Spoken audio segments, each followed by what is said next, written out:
I'm Diana or Super Dylan, and I have been thinking about doing reviews for not just the major role playing games, but indie role playing games as well, because I feel like the only time anybody does a review of an indie game is to yell about it, and that feels unproductive and weird also. So I decided that I would do something different. So the place that I'm starting at is actually interesting because I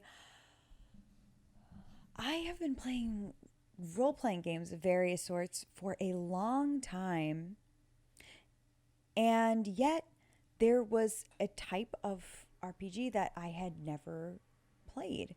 And when I heard about it, I actually had a lot of subconscious prejudgments about what it would be like.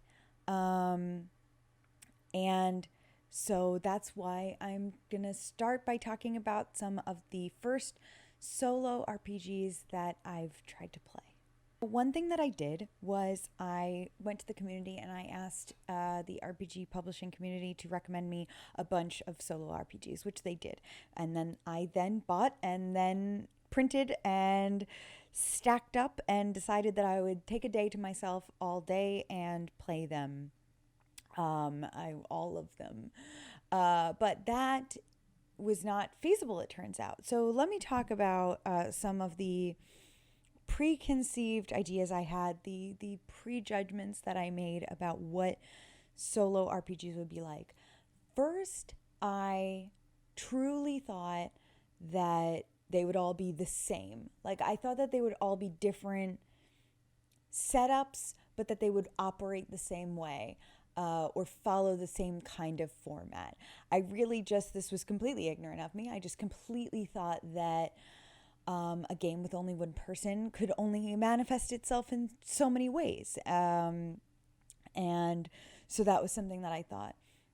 I also thought that they would all be sad. It just, I guess, the idea of playing a solitary game like that maybe made me feel like they would have to be sad or they would have to be emotional in that kind of way. And so I'm happy to report I was wrong about both of these misconceptions, and how quickly I found out I was wrong was like pretty funny to me. That it only took me playing literally just two games.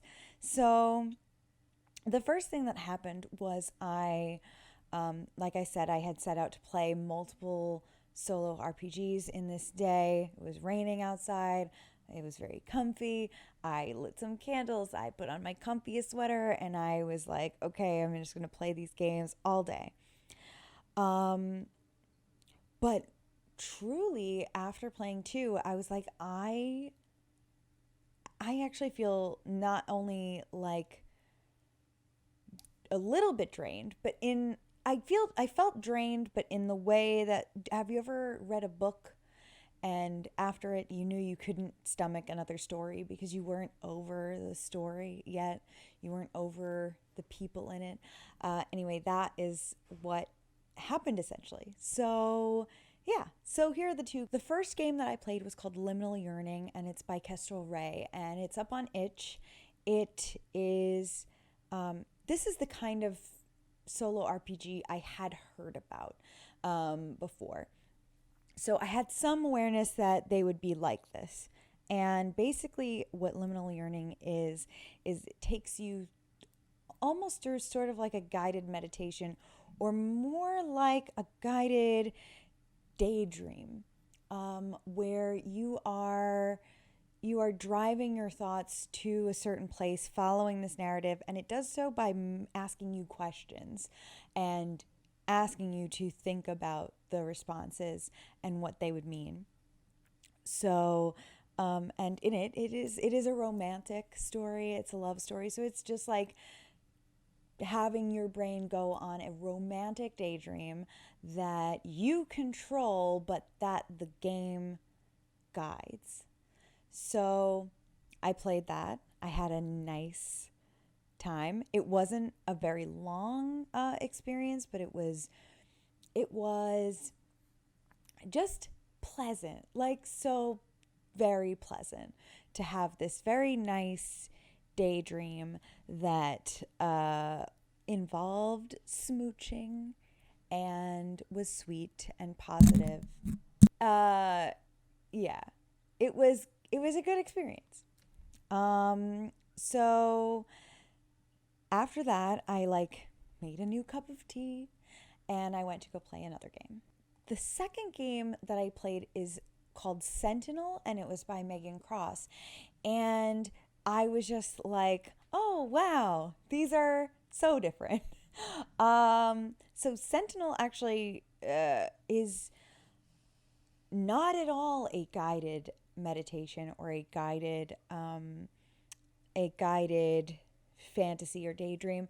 Sentinel is fully a game. There are dice involved and there is a card deck involved. And because of this like randomized element, I found that the story that was progressing was surprising me. It was not something that was coming from like fully from what I wanted, although I'm sure a lot of that is did come from me. But basically, you play a sentinel who is guarding this ancient place of some kind, and that is all that you start with. And the game helps you build the why that you are here and the how, and also what all of these many centuries of years have been like.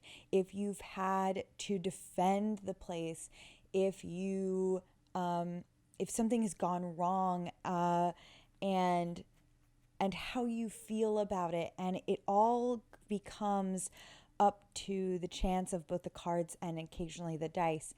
And there was a moment that was so beautiful while I was playing this, that so organically there's a part where the cards tell you that the game is over, and something happened. I had this card that was my second to last card, was such a dramatic confrontation, a last stand sort of. And I don't know why, but I just knew that the next card I flipped over was going to tell me that the game was over and that it ended with this dramatic last stand, and it just did. I flipped that card over and it was like, I don't know, I could not have planned a more exquisite ending to a story, but this organically told it that way. And it was so intense and beautiful. And after playing both of those games, those two stories that felt very different, in that one felt very relaxed and organic and like I could have been dreaming. I definitely, it could have been something that I dreamed. And the other was like me writing this fantasy epic in my own mind, with the help of the system. And after that, I was just so tired. I finished my tea and I just went over to the couch and I went under a blanket and I was like, let me think about this for a while.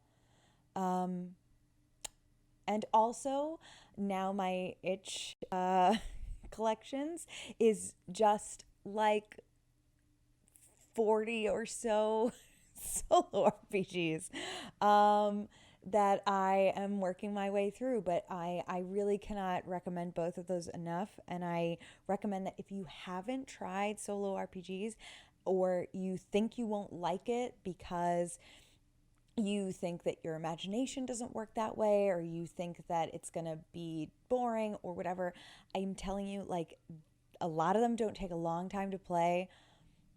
Try one. Because you might totally be wrong about your assumption.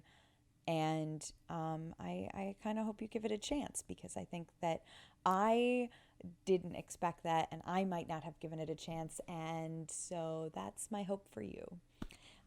Anyway, that's it. Bye.